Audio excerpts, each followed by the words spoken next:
आखाती देशामध्ये युद्ध सुरू आहे। दुबईचे अनेक फ्लाइट्स रद्द करण्यात आलेले आहेत। मात्र आता फ्लाइट जी आहे तिथं मुंबईमध्ये लँड झाले। असे काही भारतीय नागरिक आहेत, ठाण्यातील नागरिक आहेत, ते या ठिकाणी लँड झाले, ते फॅमिलीला भेटलेले आहेत। कसं वातावरण आहे दुबईमध्ये? फायनली तुम्ही मुंबईमध्ये लँड झालं, कसं वाटतंय? दुबईमध्ये सेफ होतो। फक्त आमचे 2-3 दिवस जे एक्सटेंड झाले होते, जे काही बाहेरचं वातावरण इथे बघत होतो आम्ही, त्यासाठी आम्हाला टेन्शन होतं की आम्ही परत केव्हा जाणार, त्याची शाश्वती नसल्याकारणाने थोडं टेन्शनमध्ये होतो। पण एकनाथ शिंदे साहेबांनी आमचं खूप चांगलं आधारे आम्हाला सहाय्य केलं। त्यांनी आम्हाला इथपर्यंत, आमच्या मायदेशीपर्यंत त्यांनी आम्हाला पोहोचून दिलेले आहे। तर त्यांचे खूप खूप आभार आहेत। मला माझी फॅमिली भेटली इथे, त्याचाच आनंद आहे आज सगळीकडे। Thank you so much sir, thank you so much. सध्या तिकडे काय सुरू आहे? तुम्ही देखील गेलेला सोबत होतात, काय तिकडे सिच्युएशन आहे?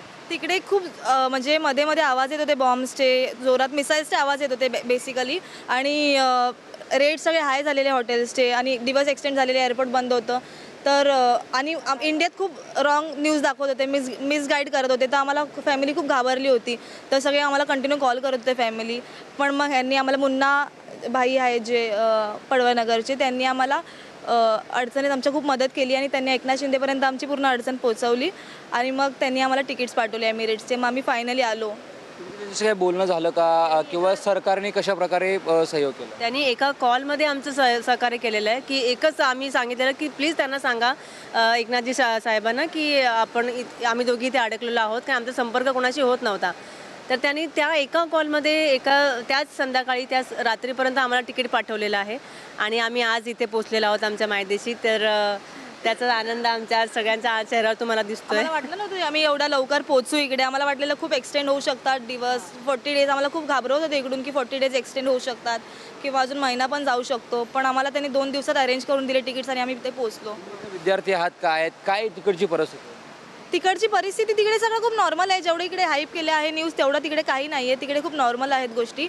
आणि UAE गव्हर्नमेंट पण खूप चांगली आहे, पण त्यांनी आम्हाला सपोर्ट नाही केला त्या टायमात तिकडे की एक्सटेंड झाला आमचा स्टे, तर त्यांनी आम्हाला हेल्प नाही केली त्याच्यासाठी की अबुधाबीमध्ये फ्री स्टे केला होता, आम्हाला फ्री स्टे नव्हता केला। आमचे एक्सटेंड झाले, हॉटेलचे पैसे वाढले, रोजचे खाण्यापिण्याचे पैसे वाढले, तिकीट खूप महाग झाले होते तेव्हा असं। आता फायनली तुम्ही इथे आलेला आहात, कसं वाटतंय तुम्हाला? आणि भीती होती का तिकडे असताना मनामध्ये, काय होईल? आणि फॅमिलीशी काय बोलणं होतं? तिकडे खूप भीती होती, फॅमिली खूप घाबरली होती की मिसाईल कधी कुठून येईल सांगू नाही शकत, अशी आम्हाला खूप भीती होती तिकडे। पण नॉर्मल होतं सगळं तिकडे, असं काही घाबरण्यासारखं नव्हतं। पण आवाज तर आम्हाला येत होते लांबून लांबून। पाम जुमेराच्या खाली जो पहिला आवाज झाला, त्या आवाजानंतर आम्ही थोडंसं असं झालं की आपल्याला इथून या पॉईंटवरून निघायला हवं आपल्या रूमवरती। त्यासाठी आम्ही तिथून निघालो की काहीतरी घडतंय आणि काहीतरी घडणार आहे याच्या पुढे। आणि त्याच्यानंतर आम्ही ड्रायव्हरला घेऊन लगेच आमच्या रूमवरती निघालो। आणि त्याच्यानंतर मग ते जसं एक्सटेंड होत गेलं ते थोडं त्रासदायक झालं। बाकी सगळं तिथे पण सगळं वातावरण शांत आहे, असं घाबरण्यासारखं काही नाही आहे। पण आम्ही आलो हेच आम्हाला आनंद आहे इथे। नक्कीच हे कुटुंब होतं आणि हे दुबईमधून आता मुंबईत आलेले आहेत। त्यांनी एकनाथ शिंदेंचे आभार मानलेले आहेत।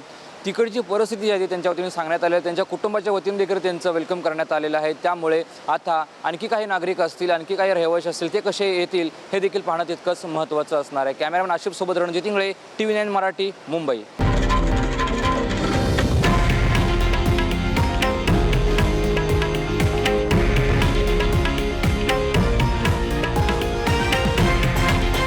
हे आहे देशातील नंबर 1 न्यूज नेटवर्क आणि आपण पाहत आहात TV9 मराठी, एकमेव।